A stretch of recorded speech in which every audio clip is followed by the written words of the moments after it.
Hello everyone. तो आज हम आते हैं एक नए से राजा को देखते हैं जो कि मुगल डायनेस्टी की बहुत ज़्यादा लंबे अरसे तक इन्होंने रूल करा होता है, जिनको हमने बहुत बार देखे होंगे आप लोग सीरियल या मूवीज़ में।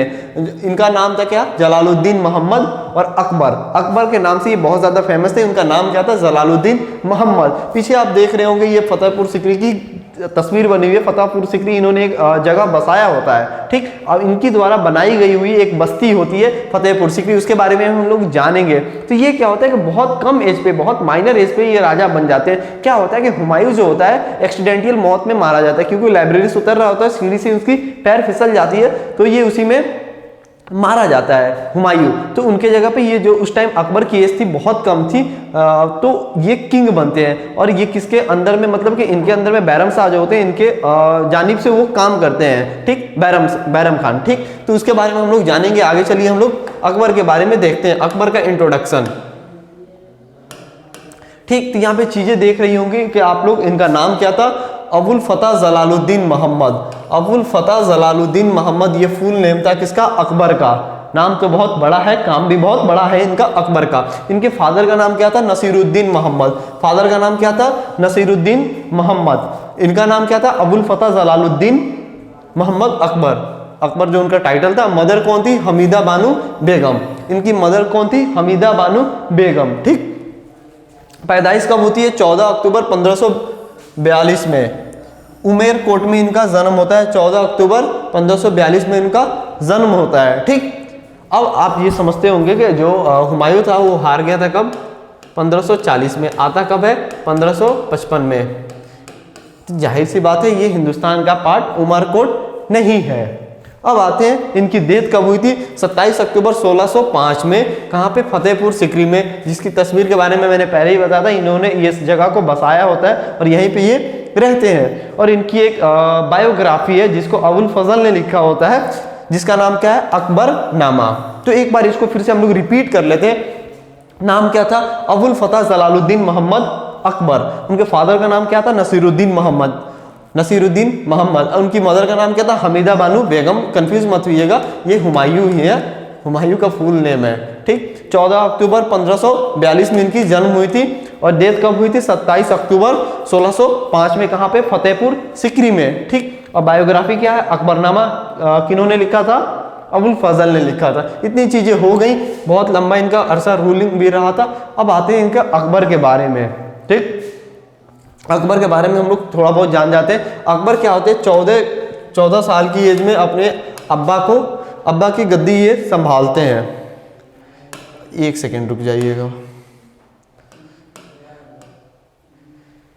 14 ईयर्स के एज में ये गद्दी पे बैठ जाते हैं। ये चीजें याद कर लीजिए। जब हुमायूं की डेथ हुई थी तो ये बस 14 साल के थे, ठीक। He was help by his tutor Bairam Khan. Bairam Khan जो इनके अब्बा के टाइम में बहुत अच्छे सिपहसालार थे, कमांडर थे, जिन्होंने बैटल ऑफ सरहिंद लड़ी थी, जिसके तहत रीएस्टेब्लिशमेंट हुआ था मुगल का इंडिया में। वो क्या होते हैं? इनके जगह पे रूल करते हैं, ठीक। ये सिर्फ दिखावे के होते हैं। जब ये मेजर बन जाएंगे, 18 का हो जाते, तब वो आ जाते हैं गद्दी पे।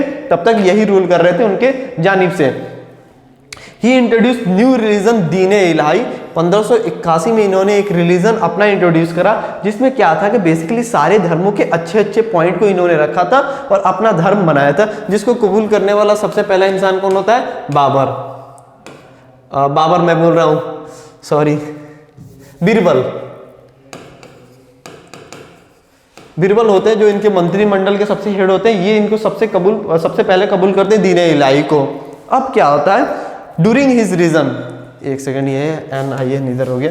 During his reign Mughal empire triplet in the size. अब क्या होता है? वेल्थ और साइज दोनों बढ़ जाती है इनके टाइम में। ये बहुत ज्यादा मुगल डायनेस्टी को फैलाते हैं अलग अलग पूरे हिंदुस्तान में, मतलब सबसे ज्यादा ये फैलाते हैं क्योंकि अपने आप को ये बहुत ज़्यादा सेकुलर शो करते थे। इनके टाइम में क्या था कि इनके अंदर में बहुत सारे हिंदू जो होते थे कमांडर थे, बहुत ज़्यादा, मतलब कि इनके खास आदमी जो हुआ करते थे वो हिंदू हुआ करते थे। मतलब ये बहुत अपने आप को सेकुलर इन्होंने शो करा है, जो बहुत सारी चीज़ें इनको दिखाई भी जाती है। राजपूतों के घर में इनकी शादी भी होती है, जो आप सीरियल और मूवी में देख चुके हैं ऑलरेडी, ठीक।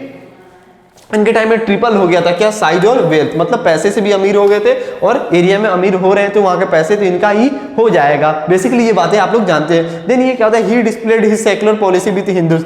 ये बहुत ज्यादा अपने आप को सेकुलर शो करते थे, जो कि सही मानी गई है कि जो भी मुगल बादशाह जितने भी थे उनमें सबसे ज्यादा सेकुलर अकबर ही थे। ऐसा उनका जो बिहेवियर था और सारे जितने भी मजहब थे उन सबसे इनका जो तालमेल था बहुत अच्छा था। ठीक, इतनी चीजें हो गई। अकबर किस एज में बैठते हैं गद्दी पे? 14 के एज में बैठते हैं। उनको हेल्प कौन करता है? बैरम खान हेल्प करता है। उन्होंने एक रिलीजन इंट्रोड्यूस करा होता है जिसका नाम होता है दीन इलाही। कब करा होता है? 1581 में। सबसे पहले उसको कबूल कौन करता है? बीरबल करता है। ठीक, इनके टाइम में जो साइज होता है और वेल्थ होता है वो ट्रिपल हो जाता है, जो हुमायूं के टाइम में था उसे ट्रिपल कर देते हैं ये। ठीक, इनका जो पॉलिसी था हिंदुओं से बहुत ज्यादा सेकुलर रहते थे। ठीक, इतनी चीजें हो गई। अब आता है इनके बैटल को हम लोग देखेंगे। Second battle of Panipat. ठीक, फर्स्ट बैटल ऑफ पानीपत हमने पढ़ लिया था। सेकेंड बैटल ऑफ पानीपत उसके 30 साल के बाद होता है, 1526 के बाद 1556 में होता है सेकेंड बैटल ऑफ पानीपत। ठीक, ये किसके बीच में लड़ा जाता है? हेमू और अकबर के बीच में। अब बाद में जानेंगे हेमू है कौन और ये अकबर के बारे में तो आप लोग जानते ही है, अकबर है। हेमू ने क्यों इन पे ये लड़ाई कसी, कंज क्यों कसा था, उसके बारे में जब सेकेंड बैटल ऑफ पानीपत पढ़ेंगे तो उसमें इसको जानेंगे। बैरम खान लीड मुगल। बैरम खान जो होते हैं सेकंड बैटल ऑफ पानीपत में लीड करते हैं, क्योंकि आपको पता होता है कि यही बैठे होते हैं गद्दी पे, तो यही लड़ेंगे, जाहिर सी बात है। और इसमें क्या होता है? अकबर जीत जाता है। और पानीपत कहाँ पे? ये तो आपको पता है, जब पानीपत फर्स्ट आपने पढ़ा होता है तो बहुत अच्छे से ये चीजें जान ली है। अब आते हैं सेकंड बैटल में, कौन सी लड़ी थी? Battle of Haldi Ghati. ठीक, हल्दी घाटी की बैटल कब लड़ी गई थी? 1576 में। ठीक, इस टाइम तो अकबर बहुत बड़ा हो चुका होता है। इसमें क्या होता है? Fought between Rana Pratap and Akbar. Rana Pratap और अकबर के बीच में ये लड़ाई लड़ी जाती है। क्या होता है ना कि अकबर जो होता है, सारे राजपूत इससे मिलजुल जाते हैं। ठीक, बट राणा प्रताप जो होता है शुरू से ही अकबर को अपोज करता है, मतलब मुगल डायनेस्टी को, इस्लामिक रूल को इंडिया में बहुत ज्यादा वो शुरू से ही अपोज करता है राणा प्रताप। और सारे जो राजा होते हैं, बहुत सारे राजा होते हैं, राजपूत ब्राह्मण जो भी होते हैं उस टाइम इससे मिलजुल के रहते हैं, बट राणा प्रताप शुरू से ही अपोज करता था। मान सिंह लीड मुगल। इसमें लीड कौन कर रहा था मुगल को? मान सिंह। ये भी एक राजपूत था। ठीक, एक राजपूत दूसरे राजपूत से लड़ रहा है, मतलब कि ये शो कर रहा है कि मुगल के टाइम में राजपूत बहुत ऊंचे ओहदे पे रहते थे। ये लोकेट कहाँ पे है? राजस्थान में। हल्दी घाटी, ये लड़ाई कहाँ लड़ी गई थी? राजस्थान में लड़ी गई थी। ठीक, दो बैटल हमने देख लिया। अब हम आते हैं पॉलिसी पे। अकबर का पॉलिसी क्या था कि किससे क्या क्या पॉलिसी थी जो देखकर सारे लोग बोलते थे कि ये सेकुलर है। ठीक, ये ही एवरेस्ट जजिया, जो जजिया लिया जाता था नॉन मुस्लिम से, उसको इन्होंने कैंसिल कर दिया कि जजिया नहीं लिया जाएगा। लिया जाता होगा दूसरा टैक्स लिया जाता होगा जो सारे धर्मों से लिया जाता होगा, एक स्पेशल किसी मजहब से टैक्स नहीं लेते थे। He appoint Hindu in the civil and military post. अब क्या होता है कि जो इनकी मिलिट्री पोस्ट थी और जो सिविल पोस्ट थी, जो किले के अंदर जो पोस्ट होते थे, जो मनसब संभालते थे, मतलब रेवेन्यू डिपार्टमेंट, ये सब, उन सब में भी हिंदुओं का अच्छा पार्टिसिपेशन था अकबर के टाइम में। He introduced one official language was Persian। ये क्या होता है? अपना एक ऑफिशियल लैंग्वेज लाते हैं जिसका नाम क्या था? पर्सियन। इनके टाइम में, इनके टेन्यूर में मुगल कोर्ट की ऑफिशियल लैंग्वेज क्या थी? पर्सियन। अभी हिंदुस्तान की ऑफिशियल लैंग्वेज क्या है? इंग्लिश और हिंदी। ठीक, और नेशनल लैंग्वेज क्या है? नेशनल लैंग्वेज कोई नहीं है हमारे हिंदुस्तान की। ही इंट्रोड्यूस वन, ये तो हो गया। और ये किसको फॉलो करते थे? कौन से सूफी को? सलीम चिश्ती को। ठीक, जिनके बारे में हम लोग जानेंगे। अकबर का बेटे का नाम क्या था? जहांगीर, जिसका नाम सलीम भी था। तो इन्हीं के नाम पे इनको बहुत ज्यादा फॉलो करते थे। ऐसा माना जाता है कि अकबर की कोई औलाद नहीं हो रही थी, वो जाते हैं सलीम चिश्ती, जो बहुत बड़े सूफी होते, फॉलोअर होते, मतलब कि बहुत ज्यादा जानकार होते, मतलब एक बाबा टाइप का, फकीर टाइप के थे। उन्हीं की दुआ से इनको बच्चा होता है जिसका नाम इन्होंने सलीम रखते हैं, इन्हीं के नाम पे। ठीक, ही इनका जो अभी मकबरा है ये फतेहपुर सीकरी में ही है। He participated in all religion festival. ये जितने भी मजहब के फेस्टिवल होते थे, त्यौहार होते थे, सब में ये पार्टिसिपेट करते थे। अकबर की ये सब सारी पॉलिसी बताता है कि ये बहुत ज्यादा सेकुलर हुआ करते थे। यहाँ पे देखना कि इनको बहुत ज्यादा, जो भी नॉन मुस्लिम थे उनको सारे पोस्ट में ये लाते थे, सब में नियुक्त करते थे। और ये क्या होता, सारे फेस्टिवल को भी सेलिब्रेट करते थे। अब यह आया एडमिनिस्ट्रेशन। इसको हम लोग देखते हैं, आप इसको ध्यान से देखिएगा। इनका एडमिनिस्ट्रेशन क्या कहता है? ये कौन चिल्ला रहा है, कौन खा रहा है? ये रहा रेवेन्यू डिपार्टमेंट। ये पैसा वसूल रहा है ये इंसान, क्योंकि ये रेवेन्यू डिपार्टमेंट का है। इसको इन्होंने नाम दिया वजीर। वजीर जो होगा वो क्या करेगा? पैसा वसूलेगा। ठीक, आगे बात समझ में, जो वजीर होगा वो क्या करेगा? पैसा वसूलेगा। तो रेवेन्यू सिस्टम में रेवेन्यू डिपार्टमेंट को ये क्या नाम देते हैं? वजीर। यहाँ पे थोड़ा सा इनविजिबल हो गया आपको, मैंने यहाँ पे लिख दिया वजीर, इन्होंने नाम देते हैं। अब आता है हेड ऑफ मिलिट्री। मिलिट्री का जो हेड होता है उसका नाम क्या होता है, Mir Bakhshi. Head of military को क्या बोलेंगे, मीर बख्शी। ये देख लो बहुत हेड पूरे प्लानिंग कर रहे हैं, मैप वगैरह लेकर बैठे हुए कि आज इसको फतह करना है बहुत सारी, क्योंकि इनके टाइम में क्या होता है, हाथें मिलाकर बैटल कम लड़कर बहुत ज़्यादा जगहों को ये फतह कर लेते हैं। कौन, अकबर। इनकी पॉलिसी भी बहुत अच्छी थी। इन्होंने एक पोस्ट हेड ऑफ मिलिट्री को क्या नाम दिया, मीर बख्शी। अब आते हैं यहाँ पे जुडिशियरी। ये जज साहब है, चिल्ला रहे हैं हथौड़ा लेकर, ऑर्डर। ठीक, जुडिशियरी का जो हेड होता था उसको हम लोग बोलते थे काजी। ठीक, जो जुडिशियरी का हेड होता था उसका क्या नाम दिया गया, काजी दिया गया। ठीक, समझ में आया, आ गई होगी तस्वीर से, बहुत अच्छी तरीके से समझ में आ गई। वो इंसान पैसा वसूल रहा है तो वो रेवेन्यू डिपार्टमेंट का हो गया। ये आर्मी की ड्रेस में आपको दिख रहा है तो ये मिलिट्री डिपार्टमेंट के हेड को हम लोग क्या बोलते हैं, मीर बख्शी बोलते हैं। ये जज साहब अपना हथौड़ा लेकर पीट रहे हैं तो ये क्या होगा, जुडिशियरी के हेड को काजी बोलते थे। ये इनकी क्या थी, एडमिनिस्ट्रेशन पॉलिसी थी। अब आते हैं हम लोग नेक्स्ट में।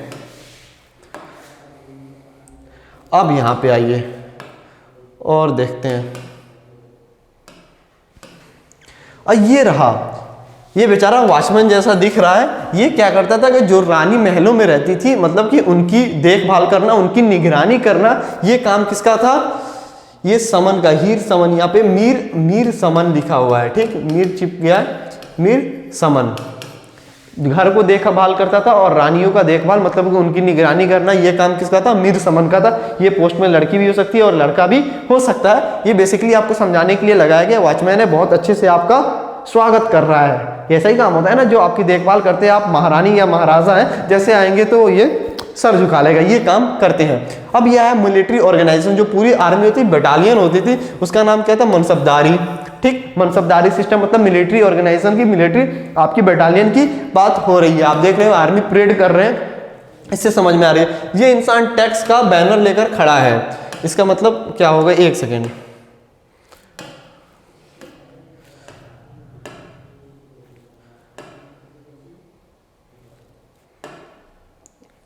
ये आ गया आपका,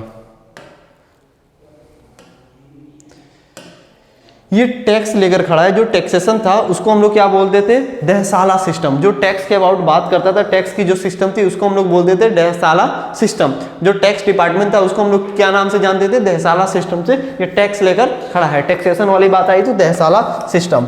तो आप ये इमेज से बहुत अच्छे तरीके से समझ रहे होंगे, ऐसा मैं उम्मीद करता हूं आपसे। ठीक, ये मिलिट्री के हेड को हम लोग, मिलिट्री हेड नहीं, मिलिट्री ऑर्गेनाइजेशन को मनसबदारी, और ये हाउस होल्ड और रानियों की निगरानी करने वाले को हम लोग क्या बोलेंगे, मीर समन।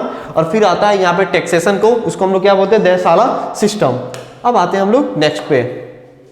ये क्वेश्चन 9 रतन, मतलब इसमें क्या था, अकबर के जो सबसे 9 करीब आदमी थे जो रन करते थे, जो अकबर को बहुत ज्यादा एक्सप्लोर किया, जो अकबर जो इतनी आप बोल रहे हो ट्रिपलेट हो गई थी इनकी डायनेस्टी और इनका वेल्थ, इनमें सबसे ज्यादा योगदान इन 9 आदमियों का। तो 9 रतन मतलब 9 आदमी होंगे। यहाँ पे 3 आपको दिख रहे होंगे। सबसे पहले आपको दिख रहा है बिरबल। इन सब में आपका क्या था, बिरबल एक आपको दिख रहा है, ये एडमिनिस्ट्रेशन संभालता था। ये अबुल फजल किताबें लेकर खड़ा है, तो मतलब ये क्या होगा, स्कॉलर है। ये स्कॉलर है और राइटर भी है। इन्होंने, अबुल फजल ने एन अकबरी भी लिखी है। ये फैजी आ गया, ये भी क्या करता था, स्कॉलर भी था और ये सलाह भी देता था, मतलब कि पॉलिटिकल एडवाइजर भी था। अकबर और अबुल फजल दोनों भाई थे। अकबर मैं बोल रहा हूँ, अबुल फजल और फैजी दोनों भाई भी थे। ठीक, और ये दोनों मदद करते थे पॉलिसीज बनाने में, किसको, अकबर को। ठीक, और ये बिरबल हुआ पूरी एडमिनिस्ट्रेशन भी संभालता था। तो ये 3 हो गए, अभी 6 हैं। उन 6 के बारे में हम लोग यहाँ पे आगे जानते हैं। अब क्या है, मैं आपको फिर से बता दूं कि 9 रत्न बहुत बार पूछे गए हैं एग्जाम में। तो ये 9 रत्न आप ध्यान दीजिएगा कि इसमें 9 रत्न में कौन कौन से होते हैं और कौन कौन से पोस्ट पे कौन कौन काम करते हैं। अब देखिए भाई, ये तो बहुत खतरनाक हो रहा है। ये रहा तोडारमल। तोडारमल क्या है, ये रेवेन्यू डिपार्टमेंट का हेड होता है। रेवेन्यू डिपार्टमेंट किसके अंदर में होती है, तोडारमल के अंदर में होती है। जो भी आपका जो हो गया, क्या आप बोल सकते हो, अकबर के टाइम में फाइनेंस मिनिस्टर तोडारमल था। नाम से तो ये लग रहा है तोडारमल गिटार उतार बजाता होगा, नहीं भैया, ये पैसे की देखभाल करता था। ये रहा आपका भगवान दास, ठीक, आर्मी का हेड। ठीक, भगवान दास कौन थे, आर्मी हेड थे, और ये मान सिंह को तो आप जानते ही हो, बैटल ऑफ हल्दी घाटी में मुगल को ये लीड कर रहे होते हैं। ये देख रहे हो, ये दोनों आर्मी ड्रेस से आप पहचान सकते हो, ये लोग आर्मी के हेड थे, मनसबदारी में काम करते थे आर्मी डिपार्टमेंट में। ये तोदारमल हो गया, रेवेन्यू डिपार्टमेंट में ये वर्क करता था। 6 हो गए, कौन कौन, बिरबल, अबुल फजल, फैजी, तोदारमल, भगवान दास और मान सिंह। 6 हो गए ना। अब आते हैं 3 और बचे हैं, उनको भी हम लोग देख लेते हैं, पूरे नवरत्न को हम लोग देखेंगे। ये रहा आपका क्वेश्चन, क्वेश्चन मैं बोल रहा हूँ, हाँ आपके एग्जाम में ये क्वेश्चन बन के ही आएंगे। तानसेन रहा, ये आपका तबला बजाता है, ये दिख रहा है तानसेन तबला बजाएगा, बहुत बार ये पूछा जा चुका है। तानसेन क्या था, अकबर के कोर्ट में ये तबला बजाता था, मतलब कि म्यूजिशियन था, सिर्फ तबला ही नहीं बजाता था, ये म्यूजिशियन था, गाना भी गाता था। ठीक, ये रहा अब्दुल रहीम खाने खाना। अब्दुल रहीम खाने खाना ये क्या है, ये एक राइटर है। ठीक, अब्दुल रहीम खाने खाना राइटर हुआ करता था, अकबर के कोर्ट में ये भी राइटिंग करता था और इनको सलाह भी देता था। ठीक, ये इंक की पेन आप लोग इसके हाथ में देख रहे हो। ये लास्ट रहा मुल्ला दो प्याजा, ये एडवाइजर था किसका, अकबर का। अकबर का एडवाइजर कौन था, मुल्ला दो प्याजा। नाम देखो कितनी बेहतरीन है, मुल्ला दो प्याजा। ये अकबर का क्या होता था, बहुत प्यारा, तो उनको क्या करता था, एडवाइस देता था, मुल्ला दो प्याजा। ये अब्दुल रहीम खाने खाना है, ये पोएट थे। और ये कौन है, तानसेन, ये म्यूजिशियन थे अकबर के। ये 9 रत्न हो गए, कौन कौन हो गए, याद है। अब देखिए पहला कौन था, बिरबल, फिर क्या आता है अबुल फजल, फिर आता है फैजी, फिर आते हैं तोदारमल, फिर आते हैं भगवान दास, फिर आते हैं मान सिंह, देन आता है आपका तानसेन, फिर अब्दुल रहीम खाने खाना, और लास्ट आता है आपका मुल्ला दो प्याजा। 9 हो गए, 9 आपको याद कर लेने हैं। ये आया आपका कंस्ट्रक्शन। अब ऐसा नहीं है कि सिर्फ शाहजहां ने सारी चीज़ें बनवाई हैं, अकबर ने भी बहुत सारी चीज़ें बनवाई हैं और बहुत ज़्यादा अपने एम्पायर को फैलाया। आगरा का किला है, ये बहुत खूबसूरत किला है। ठीक, आगरा का किला, आपको मौका मिले तो कभी भी जाइएगा घूमने, आगरा का किला घूम लीजिएगा, ये नहीं कि ताजमहल देख के आ गए। ठीक, आगरा के किले से ताजमहल को देखिएगा तो और ज़्यादा खूबसूरत दिखेगी आपको। देन आता है आपका लाहौर फोर्ट, इन्होंने लाहौर में भी एक किला बनवाया होता है, ये भी बहुत खूबसूरत है। ऐसा कहा जाता है, जब हम लोग सलीम पढ़ेंगे तो सलीम की जो अनारकली होती है फतेहपुर सिकरी से निकलती है, सोन होता है, ऐसा बताया जाता है कि एक खुफिया रास्ता होता है जो फतेहपुर सिकरी, आगरा से बगल में जो फतेहपुर सिकरी, वहां से अंदर जाइएगा उस रास्ते से तो डायरेक्ट लाहौर के फोर्ट में निकलिएगा। तो ऐसा बहुतों को कहना था, जब उन्होंने ऑर्डर दिया था अनारकली को दवाल में चुनवा दिया जाए तो वो इसी रास्ते से लाहौर चली गई। तो वहाँ पे लाहौर में बहुत ज़्यादा ऐसे भी अफवाहें कि वहाँ पे लाहौर में एक मकबरा है। ठीक, तो बोला जाता है वो अनारकली का ही मकबरा है। ऐसा कुछ है या नहीं है आप पता कीजिएगा। ठीक, अब आते हैं यहाँ पे, अब ये देख रहे होंगे हुमायूं टॉम, क्योंकि हुमायूं की मौत हो गई, उनके अब्बा की मौत हो गई, तो उनका जो टॉम होगा वो उनके बेटे ही तो बनवाएंगे।